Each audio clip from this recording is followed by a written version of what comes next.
Hello everyone, चर्चित मुद्दों की श्रृंखला में एक बार फिर से आप सभी का स्वागत है। आज का हमारा टॉपिक है Republic day chief guest. Bharat एक चीफ गेस्ट के तौर पे 26 जनवरी के दिन किस व्यक्ति को और किन आधारों पर आमंत्रित करता है, इसकी अपनी प्रक्रिया क्या है और देखा जाए तो 26 जनवरी 1950 से लेकर 2023 तक अब तक कितने देशों के राष्ट्र अध्यक्षों को और सबसे ज्यादा किस देश के राष्ट्र अध्यक्षों को आमंत्रित किया गया है, इससे संबंधित यहाँ पर इंपॉर्टेंट फैक्ट को यहाँ पर हम समझने का प्रयास करेंगे। सबसे पहले आइए नजर डालते हैं इस बार के चीफ गेस्ट को लेकर। देखा जाए थोड़ी सी यहाँ पर चर्चा बनी रही है, क्योंकि सबसे पहले यहाँ पर अमेरिकी राष्ट्रपति जो बिडेन को इसमें आमंत्रित किया गया था, लेकिन उनके इनकार के पश्चात अब यहाँ पर फ्रांस के राष्ट्रपति इमैनुअल मैक्रों को इसमें के लिए आमंत्रित किया गया है। इस तथ्य को भी समझेंगे कि यहाँ पर फ्रांस के राष्ट्रपति को आमंत्रित करने के पीछे के रीजन क्या हैं, भारत और फ्रांस के यहाँ पे रिश्ते कैसे हैं, भारत में रिपब्लिक डे चीफ गेस्ट की यहाँ पर एक इतिहास इसका क्या है, और साथ ही इससे जुड़े अन्य यहाँ पे कथानक जो कि परीक्षा उपयोगी जानकारी के तौर पे आपको पता होनी चाहिए।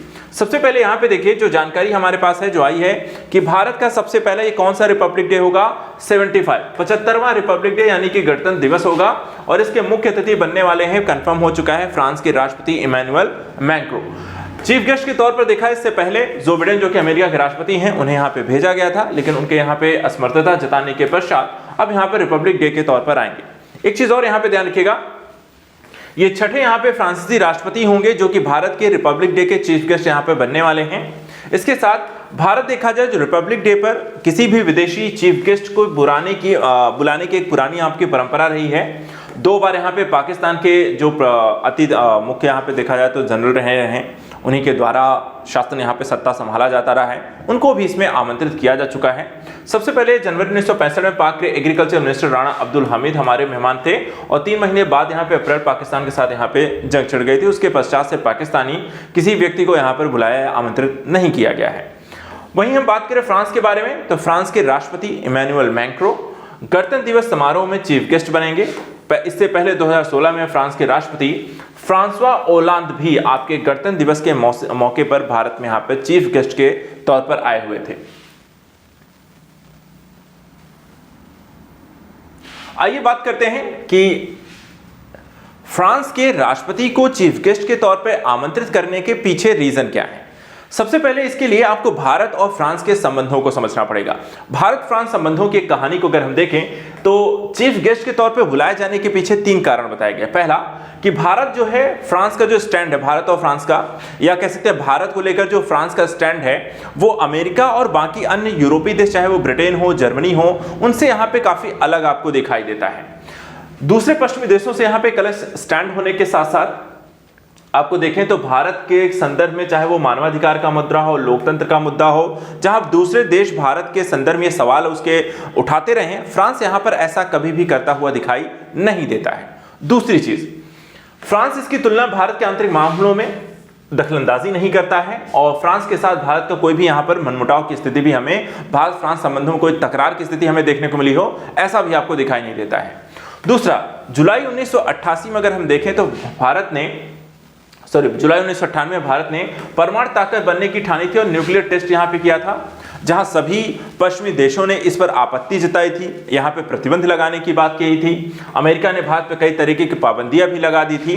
वहीं अगर हम बात करें फ्रांस के राष्ट्रपति जैक शिराक जो उस समय थे, उन्होंने भारत का इसमें समर्थन किया था, और पश्चिमी देशों के उलट जाकर फ्रांस ने भारत के न्यूक्लियर प्लांट लगाने में भी यहां पर आपको मदद की है। रूस के बाद फ्रांस देखे तो आपको इकलौता ऐसा देश यहां पे दिखाई देता है जो भारत के साथ यहां पे खड़ा रहा है। कई ऐसे मौके पे देखा जाए तो भारत की जो न्यूक्लियर क्षमता को बढ़ाने में यहां पर फ्रांस ने भारत की मदद की है, और प्लांट को लेकर दोनों देशों के बीच देखा जाए तो यहां पे चर्चा बातचीत भी अभी भी जारी है। महाराष्ट्र के जैतपुर में लगा परमाणु प्लांट भी यहां पर देखा है तो फ्रांस की मदद से ही यहां पर आपको लगाया गया है। तो एक तरीके से एक और जो स्थिति है, या कह सकते हैं मुद्दा है, जहां पे दोनों ही देशों के संबंध जो हैं वो बहुत अच्छे हैं। और तीसरा इसमें जो दृष्टिकोण आता है वो है व्यापार। दोनों ही देशों के अगर हम देखें व्यापार की स्थिति कैसी है, तो इस पर आप नजर डालिए। भारत और फ्रांस दोनों काफी देखा है अच्छे एक बिजनेस पार्टनर के तौर पर देखे गए हैं। पिछले कुछ वर्षों से दोनों देशों के मध्य जो व्यापार है वो लगातार यहां पर बेहतर हुआ है। दोनों के मध्य वर्तमान समय के ट्रेड की अगर बात करें तो करीब $13 बिलियन की है, और फ्रांस से भारत में सिर्फ आयात नहीं करता बल्कि उसे यहां पर भारत में आयात निर्यात दोनों स्थितियां आपको देखने को मिलती हैं। पिछले वित्त वर्ष की अगर हम बात करें 2022-23 में, तो भारत ने $7.6 बिलियन से ज्यादा का सामान फ्रांस को भेजा और 2021-22 की तुलना में देखा जाए तो ये 14% यहाँ पर आपको ज्यादा था। अर्थात व्यापार निर्यातोन्मुख यहाँ पर रहा है, बेहतर रहा है। भारत यहाँ पे एक तरह जो ट्रेड है वो सरप्लस की स्थिति में आपको दिखाई दे रहा है। वहीं 2022-23 में फ्रांस ने भारत को $5.8 बिलियन का सामान भेजा था। फ्रांस उन टॉप 3 देशों में शामिल जो भारत को सबसे ज्यादा रक्षा के साजो सामान देते हैं, अर्थात रक्षा संबंध जो है भारत और फ्रांस के वो सबसे एक मजबूत पहलू के तौर पर देखे जाते हैं। अब आइए यहाँ पर कुछ अन्य पहलुओं पर भी नजर डालते हैं कि एक रिपब्लिक डे पे जो चीफ गेस्ट आता है उसके संबंध में किस तरीके के प्रोटोकॉल्स होते हैं, उसको क्या ध्यान में रखा जाता है, कौन कौन सी चीजें यहाँ पर एक देश के द्वारा या भारत के द्वारा यहाँ पर ध्यान में रखी जाती हैं। सबसे पहले, जब भी कोई चीफ गेस्ट आपके यहाँ आता है, ठीक है, गणतंत्र दिवस के मौके पे, तो वहां पर उसको रिसीव करने के लिए कोई और नहीं बल्कि भारत के प्रधानमंत्री स्वयं जाते हैं उसको यहाँ पर रिसीव करने। उसके बाद वहां से रिसीव करने के बाद उस चीफ गेस्ट को, जो भी होंगे किसी भी देश के, उनको भारत के राष्ट्रपति भवन में ले जाया जाता है, अर्थात वहां विजिट कराया जाता है। जब राष्ट्रपति जो होते हैं किसी भी देश के जो मुख्य अतिथि हैं, जब भारत के राष्ट्रपति भवन में यहाँ पर प्रवेश कर रहे होते हैं तो उस दौरान उन्हें गार्ड ऑफ ऑनर सेना के द्वारा, यहाँ पर भारतीय सेना के द्वारा दिया जाता है और 21 तोपों की सलामी भी उन्हें दी जाती है। इसके बाद दोनों ही देशों के जो होते हैं मेहमान के साथ प्रेसिडेंट गार्ड मौजूद होते हैं, उनके चारों ओर सुरक्षा का घेरा बनाए रहते हैं ताकि किसी प्रकार की यहाँ पे समस्या यहाँ पे उत्पन्न न हो पाए, सुरक्षा संबंधी किसी प्रकार की चूक ना हो। इसके बाद राष्ट्रपति भवन में चीफ गेस्ट के स्वागत के लिए प्रधानमंत्री के साथ अन्य केंद्रीय मंत्री भी होंगे और दिल्ली के गवर्नर भी यहाँ पर आपको मौजूद रहते हैं।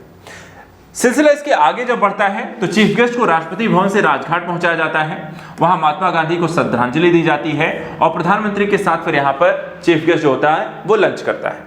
लंच करने के बाद फिर 26 जनवरी के दिन देखा जाए तो परेड वाले दिन 10,000 से ज्यादा सुरक्षाकर्मी चीफ गेस्ट के यहाँ पर सुरक्षा में तैनात रहते हैं और मल्टी लेयर्ड सिक्योरिटी के बीच रेड कारपेट होते हुए चीफ गेस्ट होते हैं वो मुख्य मंच पर यहाँ पर पहुंचते हैं। इसके बाद ये मंच जो होता है बुलेट प्रूफ कांच के कवर जैसा होता है और इस दौरान राष्ट्रपति, प्रधानमंत्री और रक्षा मंत्री यहाँ पर आपको मौजूद होते हैं और परेड में तीनों ही सेनाओं के चीफ गेस्ट को यहाँ पर आपको उन्हें सलामी देते हैं। तो इस तरीके की पूरी एक प्रक्रिया जो होती है, जब भी कोई भी चीफ गेस्ट किसी देश का आपके गणतंत्र दिवस पर यहाँ पर आता है तो वहां पर इस तरीके से उसको यहाँ पर एक तरीके से ट्रीट किया जाता है। उसको लेकर जो प्रोटोकॉल होते हैं चीफ गेस्ट को लेकर वो कुछ इस तरीके के रहते हैं। आइए यहाँ पर बात करते हैं कि तैयारी कैसे की जाती है, किस तरीके की प्रक्रिया यहाँ पर कैसे चलती है और कब से यहाँ पर ये सारी प्रक्रिया स्टार्ट हो जाती है। तो देखिए, गणतंत्र दिवस पर चीफ गेस्ट को चुनने की जो प्रक्रिया है 6 महीने पहले से शुरू हो जाती है और इसमें विदेश मंत्री जो होते हैं, आया मंत्रालय जो होता है वो बड़े बड़े अलग अलग देशों के लोगों की यहाँ पर नामों की चर्चा करते हैं। कई पहलुओं को देखा जाए, जब भी चर्चा होती है तो कई सारे बिंदुओं को ध्यान में रखा जाता है, किस देश के अतिथि को यहाँ पर बुलाया जाए और किन आधारों पर।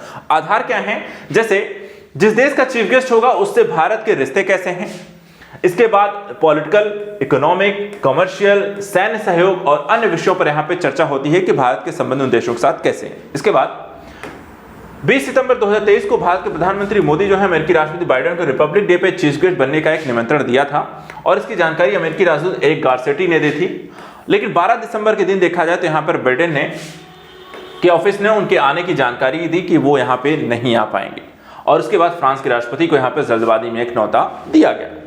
चीफ गेस्ट बुलाने का जो प्रोसेस है, जब भी हम किसी एक देश के से दूसरे देश को लेकर के यहाँ पर मीटिंग में शामिल सभी विशेषज्ञ जब तक सहमत हो जाते हैं तभी यहाँ पर बात नाम जो होता है उसके बाद आपको प्रधानमंत्री को भेजा जाता है और प्रधानमंत्री जो होते हैं वो अपने सलाहकारों के साथ राय मशवरा करने के बाद उस नाम को फिर राष्ट्रपति भवन यहाँ पर बढ़ा देते हैं। तो इस तरीके से यहाँ पर किसी नाम पर एक फाइनल मुहर आपको लगती है। इसमें देखिए, राष्ट्रपति भवन से फिर ग्रीन सिग्नल मिलने के बाद मेहमान का शेड्यूल पूरी सावधानी के साथ देश के अपॉइंटमेंट इंडियन एम्बेसडर यहां पर जो होते हैं पता करते हैं। सब सही होने पर विदेश मंत्रालय टेरिटोरियल डिवीजन तय करते हुए चीफ गेस्ट से बातचीत यहां पर शुरू करता है।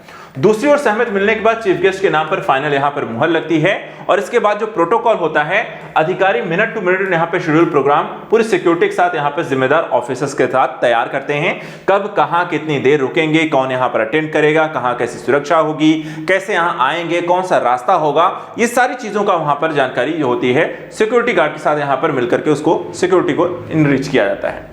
अब आइए यहाँ पर अंतिम बिंदु के तौर पर यह देख लेते हैं कि रिपब्लिक डे परेड पर सबसे ज्यादा फ्रांस के चीफ गेस्ट आए हैं और अन्य यहाँ पर जो डेटा है वो क्या कहता है। देखिए, रिपब्लिक डे के आयोजन की शुरुआत जो 26 जनवरी 1950 से हुई थी और पहला जो समारोह हुआ था वो इरविन स्टेडियम में आपको मनाया गया। इसमें इंडोनेशिया के पहले राष्ट्रपति डॉक्टर सुकर्णो जो है वो चीफ गेस्ट बनकर आते हैं और नेहरू और सुकर्णो देखे जाते करीबी दोस्त माने जाते थे, इसी कारण से यहाँ पर प्रधानमंत्री के द्वारा उन्हें आमंत्रित किया गया। दोनों ने एशिया अफ्रीका जैसे देशों को लेकर आजादी की भी लेकर यहाँ पे बातचीत इत्यादि की थी। इसके बाद अब तक अगर हम बात करें 2024 तक की अगर बात करें तो रिपब्लिक डे पे सबसे ज्यादा 6 बार आपको फ्रांस के लीडर जो हैं यहाँ पर शामिल होने जा रहे हैं, 5 बार ब्रिटेन के लीडर शामिल हो चुके हैं, भूटान के जो राजा हैं वो 4 बार इस परेड में शामिल हो चुके हैं। 1998 देखा जाए तो चीनी आर्मी के मार्शल ये जिनजियांग भी रिपब्लिक डे परेड पर आ चुके हैं और अब तक कुल 70 देशों के विदेशी मेहमानों को रिपब्लिक डे परेड की यहाँ पर शोभा बढ़ा चुके हैं।